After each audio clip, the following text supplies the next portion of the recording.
की हिमाकत का बदला भारत कैसे लेगा, हमारे 20 जवानों की शहादत का बदला भारत कैसे लेगा, आप सबकी निगाहें इसी बात पर टिकी हुई हैं और ये बड़ी कवरेज लगातार जी न्यूज आपके सामने लेकर आया है, जिस पर हम आपको बता रहे हैं पल पल की अपडेट और साथ ही अब चीन भारत के संबंधों की जो आगे की रणनीति होगी वो क्या होगी। लेकिन भारत चीन संघर्ष का पूरा घटनाक्रम कैसे आगे बढ़ा, आपके लिए ये जानना बहुत जरूरी है। तो पहले आप ये समझिए, 15-16 जून की रात, आपको ये रात भी याद रही होगी जब ये खबर आई थी लद्दाख में LAC पर भारत चीन सैनिकों में झड़प हो गई है। 16 जून यानी 16 जून 1 बजे एक भारतीय अफसर सहित 3 सैनिकों के शहीद होने की खबर आती है।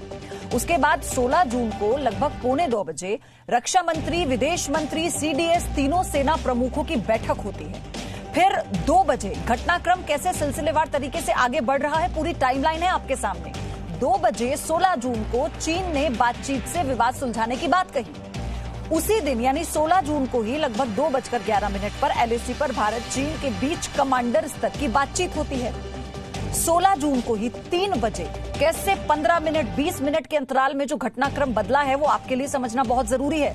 रक्षा मंत्री ने घटना की जानकारी PM मोदी को दी, प्रधानमंत्री पल पल की अपडेट इस वक्त ले रहे हैं और उसी दिन यानी 16 जून को ही लगभग 3:15 बजे ग्लोबल टाइम्स ने यह माना कि झड़प में चीन के सैनिक मारे गए हैं। हालांकि चीन हमेशा से हर मुद्दे पर झूठ बोलता रहा है, हर बात को छिपाता रहा है, लेकिन ये खबर चीन में भी सनसनी फैलाने वाली थी। 16 जून को ही लगभग 3:30 बजे चीन का बयान आता है कि भारत 2 बार सीमा रेखा लांघ रहा था, जिसके चलते ये झड़प हुई है, यानी आरोप चीन ने भारत पर ही लगा दिए।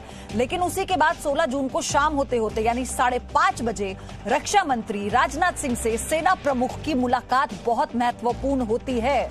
उसी के साथ लगभग 6 बजे रक्षा मंत्री राजनाथ सिंह से CDS की मुलाकात होती है। आप मीटिंग्स का दौर देखिए। उसके बाद 6 बजे के लगभग रक्षा मंत्री से मिलने पहुंचते हैं विदेश मंत्री S जयशंकर और फिर 6:30 बजे रक्षा मंत्री, विदेश मंत्री, CDS और सेना प्रमुखों की बैठक खत्म होती है और फिर लगभग 7 बजे विदेश मंत्री S जयशंकर प्रधानमंत्री मोदी से मिलते हैं और फिर 8 बजे भारत की गतिविधि हमेशा भारतीय सीमा के अंदर है, ये विदेश मंत्रालय की तरफ से कहा जाता है, ये स्टेटमेंट आता है और उसी के साथ 8:08 पर यानी 16 जून को ही बीजिंग में भारतीय दूतावास और चीनी उप विदेश मंत्री की बैठक होती है और फिर लगभग 8:30 बजे प्रधानमंत्री मोदी के आवास पर CCS की मीटिंग होती है और उसके बाद हिंसक झड़प में 20 भारतीय सैनिकों की शहादत की खबर आती है, जो अपने आप में सनसनी फैलाने वाली तो है ही, लेकिन कई सवाल भी उठाने वाली है। फिर 16 ही जून को 9:30 बजे के लगभग चीन में 43 सैनिकों के मारे जाने और घायल होने की खबर आती है, लेकिन इसकी पुष्टि चीन ने नहीं की। और फिर लगभग 10:15 बजे रात को चीन सीमा से लगे किन्नौर और लाहौल स्पीति में अलर्ट जारी कर दिया जाता है। उसी के साथ 10:30 बजे के लगभग गलवान घाटी में चीन के हेलीकॉप्टर शवों को ले जाते दिखे। चीन की जो हरकतें हैं, कायराना हरकतें हैं, उसके सबूत भी लगातार भारत आपको दिखा रहा है।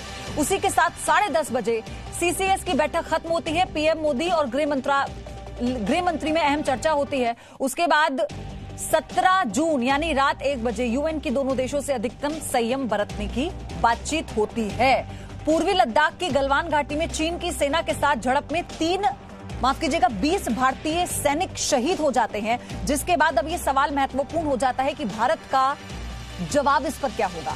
मनीष शुक्ला मेरे सहयोगी हमारे साथ पिथौरागढ़ से जुड़े हुए हैं वो, और इंडो नेपाल चाइना बॉर्डर पर वहां उधर वो नजदीक में इस वक्त आपको नजर भी आएंगे विंडो में। बहरहाल, लेकिन मनीष, क्या अभी वहां पर अपडेट है, क्या गतिविधियां हैं, क्योंकि कुछ एरिया ऐसे हैं जहां पर अलर्ट कर दिया गया है।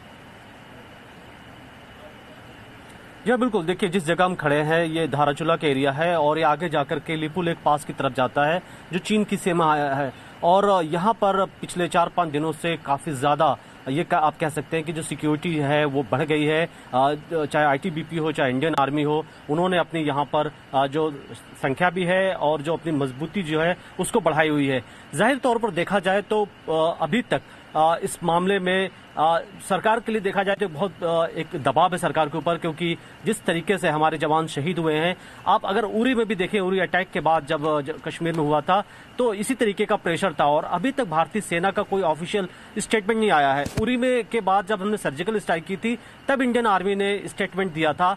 जाहिर तौर पर इस दौरान एक पॉलिटिकल स्टेटमेंट दिया गया विदेश मंत्रालय की तरफ से, लेकिन अभी भी जो आर्मी है उसने अभी इस बारे में बात कुछ नहीं कही है। जाहिर तौर पर सरकार अलग अलग ऑप्शन पर विचार कर रही होगी, जैसे कि 2-3 ऑप्शन है जिससे हम लोगों से बात हम कर रहे हैं। एक तो यह है कि चीनी सामानों का बहिष्कार किया जाए या चीन से डिप्लोमेटिक रिलेशन को कम किया जाए, कुछ कर्टेल किया जाए, या फिर जिस एरिया में चाइनीज आकर के हमारे एरिया में बैठ गए हैं उन एरिया में मिलिट्री पुशअप करे, उनको और ज्यादा फोर्स यूज किया जाए। जाहिर तौर पर ये सारे ऑप्शन है, सरकार देखेगी, जाहिर तौर पर आर्मी की स्ट्रेटजी होगी कि इसको कैसे डील करेंगे। लेकिन ऐसे सिचुएशन के बाद जितने भी पॉइंट्स हैं, चाहे किन्नौर का हो, चाहे उत्तराखंड में जो चीन की सीमा लिपू लेक के और बाराहोती का एरिया है, या फिर अरुणाचल प्रदेश या सिक्किम के जो एरिया हैं, उन सब पर अलर्ट है, क्योंकि आर्मी एक तरीके से अपनी पूरी प्रिपरेशन रखती है और ये पॉलिटिकल डिसीजन है, ये सरकार का जो भी डिसीजन लेगी उसको आर्मी फॉलो करेगी। मनीषा, बने रहिएगा हमारे साथ, आगे आपसे और जानकारी हम लेते रहेंगे इस चर्चा के बाबत। लेकिन आपको ये भी बता दें कि पूर्वी लद्दाख की गलवान घाटी में चीन की सेना के साथ झड़प में 20 भारतीय सैनिक शहीद हो गए। लेकिन भारत ने भी चीन को ऐसा जवाब दिया कि अब चीन सीमा में रहना सीख जाएगा।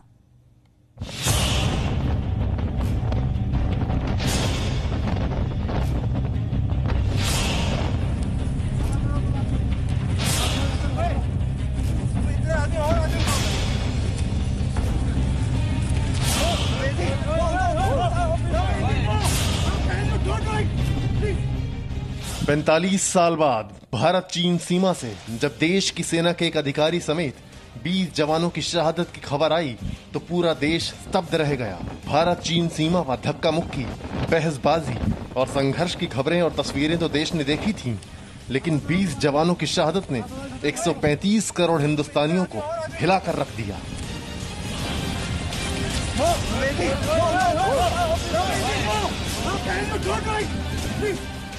लेकिन ऐसा नहीं है कि चीन के सैनिकों के साथ हुई हिंसक झड़प में चीन को नुकसान नहीं हुआ। झड़प के दौरान मरने और घायल होने वाले चीन के सैनिकों की संख्या 43 है। इस बीच LAC के पार चीन के हेलीकॉप्टर को देखा गया। यह हेलीकॉप्टर चीन के मारे गए और घायल सैनिकों को लेने के लिए आया था। भारतीय सेना ने आधिकारिक बयान में कहा कि दोनों सेनाएं अब पीछे हो चुकी हैं। लाइन ऑफ ड्यूटी के दौरान भारत के 17 सैनिक गंभीर रूप से घायल हुए। वो 0 से भी कम टेम्परेचर में हाई एल्टीट्यूड वाले इलाकों में थे। इस वजह से उनकी जान चली गई। कुल शहीदों की संख्या 20 हो चुकी है। कल रात 9 बजे के करीब प्रधानमंत्री आवास पर रक्षा मंत्री, गृह मंत्री और राष्ट्रीय सुरक्षा सलाहकार अजीत डोवल की बैठक हुई। साफ है कि चीन ने एक बार फिर से भारत को धोखा दिया है, लेकिन अब चीन के साथ भारत के रिश्ते नए सिरे से तय होंगे। शुरुआत चीन ने की है, खत्म भारत करेगा। भारत की तरफ से चीन को मिले करारे जवाब की पुष्टि खुद चीन ने की। 中方已就此向印方提出强烈抗议和严正交涉，再次郑重要求印方切实按照有关精神严格约束一线部队。 चीन के विदेश मंत्रालय ने माना कि हिंदुस्तान की सेना ने लद्दाख में जवाबी कार्रवाई की है।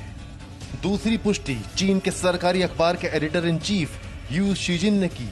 उन्होंने ट्वीट कर कहा कि गलवान घाटी में चीन के सैनिक मारे गए हैं।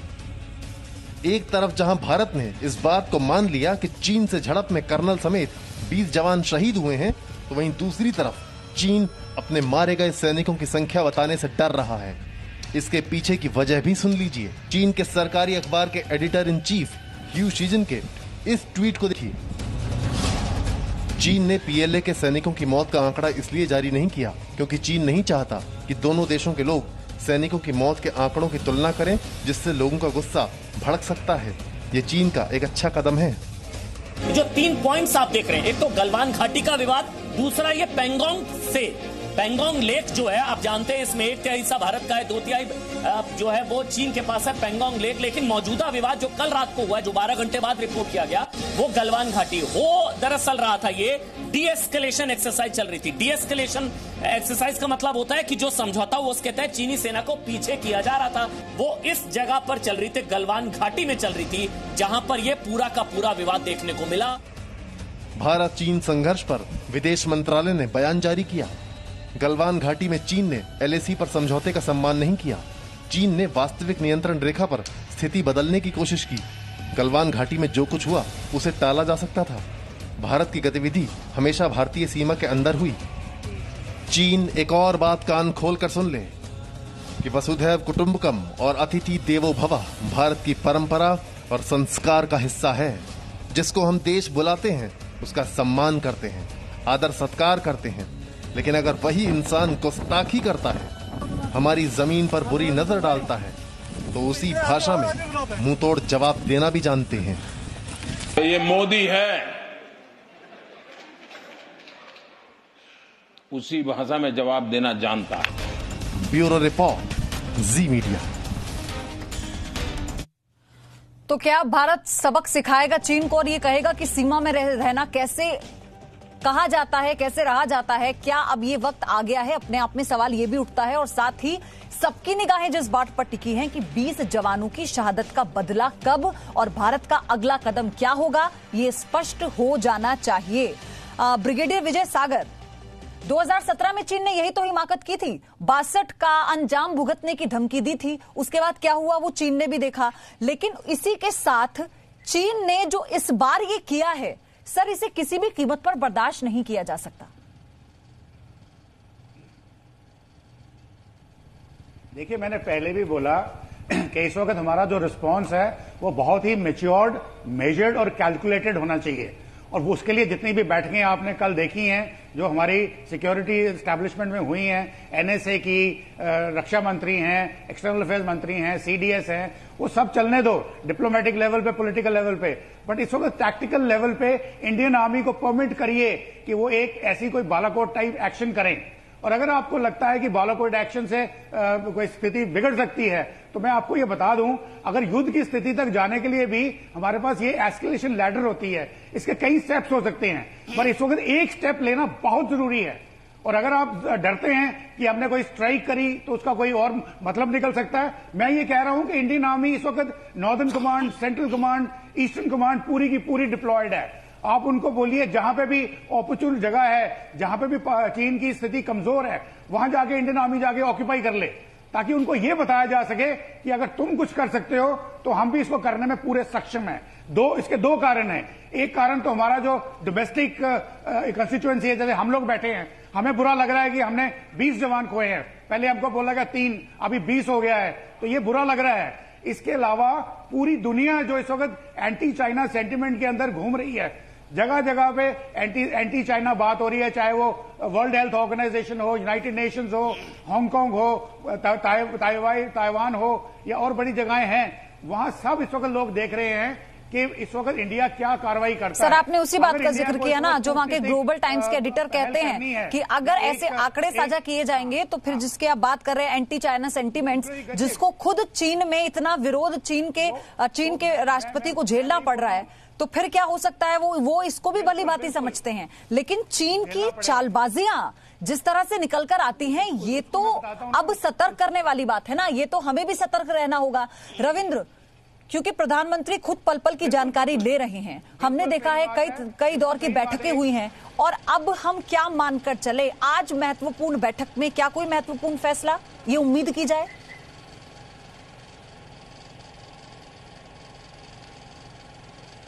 देखिए, जो हमें सूत्रों से जानकारी मिल रही है उसमें हालांकि इसका औपचारिक नहीं कहा जा सकता, लेकिन सेना को एक तरह से पूरी छूट दी गई है, इमरजेंसी पावर दिया गया है सेना को कि जहां पर ये झड़प हुई है उस पूरे एरिया में अपने स्ट्रेंथ को बढ़ाए, ग्राउंड स्ट्रेंथ को बढ़ाए, और उसके लिए जो भी करना है सामरिक तौर पर, उसके लिए उनको दिल्ली की तरफ आदेश लेने की जरूरत नहीं पड़े। ग्राउंड पर जो भी उनको उचित लगता है वो अपनी तरफ से तैयारी करें, जो भी उचित लगता है उसकी वो कार्रवाई करें। और ये भी कहा गया है कि ये लक्ष्य होना चाहिए हमारे सेना को कि वो अपनी स्ट्रेंथ को दिखाए कि हम कमज़ोर नहीं है, ग्राउंड पर भी कमज़ोर नहीं है। और यही वजह है कि हालांकि इस पर विशेष के मिश्रा ही बता सकते हैं, पिछले 1 महीने से हमारी हजारों की संख्या में फौज जो स्टेप बाई क्योंकि काफ़ी टेरेन और काफ़ी मुश्किल है, तो थोड़ा नीचे में भी और उसके बाद बीच में और जहां पर जो बॉर्डर लाइन है वो सभी जगह पर हमारे आर्मी पिछले 1 महीने से कहीं न कहीं डिप्लॉयमेंट हो रही है उनका। तो साफ तौर पर कहा गया है आर्मी को कि इमरजेंसी पावर दे दिया गया है और आप दिल्ली की तरफ नजर नहीं दे, आप दिल्ली से आदेश लेने की जरूरत नहीं है। मतलब रविंद्र, जैसे हमने पाकिस्तान को दिखा दिया था कि छेड़ोगे तो छोड़ेंगे नहीं, और ये कर दिखाया एयर स्ट्राइक और सर्जिकल स्ट्राइक के जरिए, क्या हम ये माने कि अब चीन को भी ये समझ में आ जाएगा, हम सबक सिखाने वाले हैं बहुत जल्द ही, कि अगर जो ये हिमाकत की है अब इसका अंजाम तो भुगतना होगा। कर्नल संतपाल, आपसे इस पर रिएक्शन।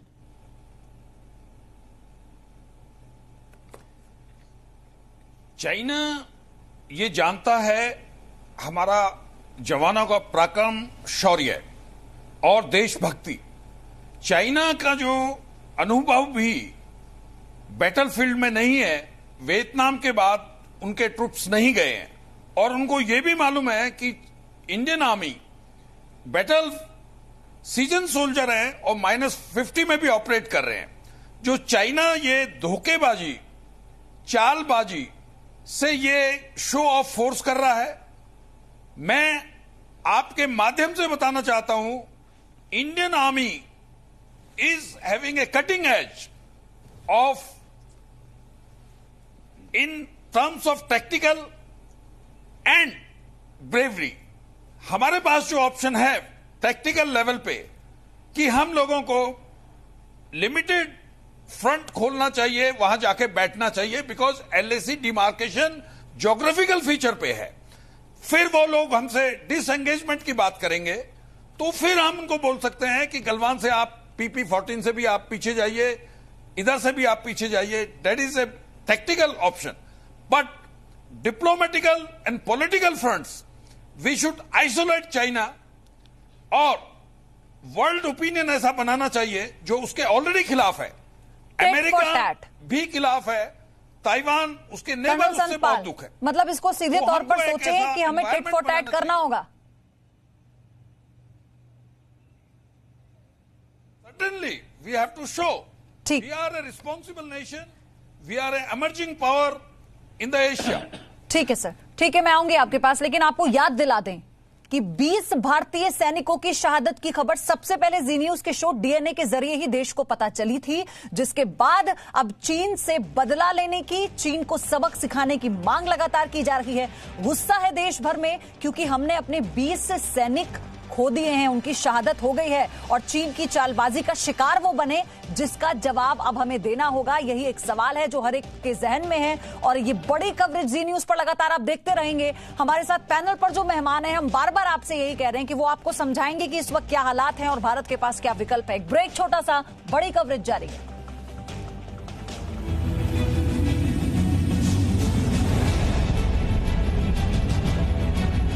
सूत्रों के हवाले से हमें जो पता चला, सबसे पहले जी न्यूज ने आपको ये खबर दी कि भारतीय सेना के कम से कम 20 जवान गलवान घाटी में कल शहीद हुए हैं, जब चीन की सेना के साथ उनकी हाथापाई हुई है।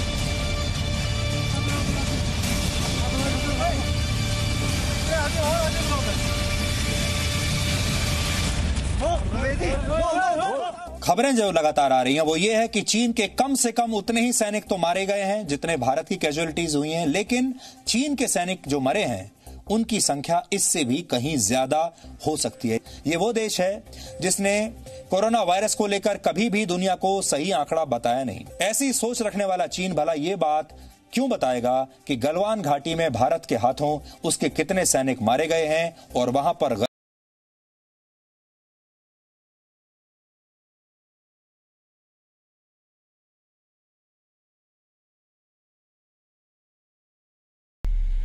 चीन को ये तो समझ आ ही गया है कि 2020 का भारत 1962 वाला भारत नहीं है, और जो कुछ कल रात को हुआ है उस घटना ने चीन को भी बहुत हैरान करके रख दिया। चीन हैरान होगा, चीन परेशान होगा, और चीन को अब ये समझ नहीं आ रहा होगा कि भारत भी इस तरह रिटेलिएट कर सकता है। भारत अब जवाब कैसे देगा, लेकिन इतना हमें जरूर पता लगा है कि जवाब जरूर दिया जाएगा।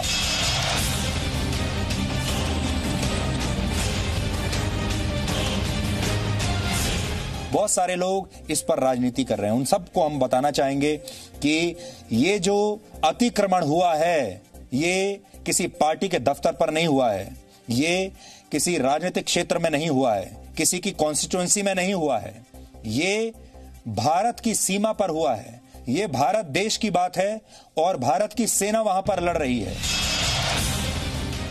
Presenting B News app, available on Google Play and App Store. Download it now.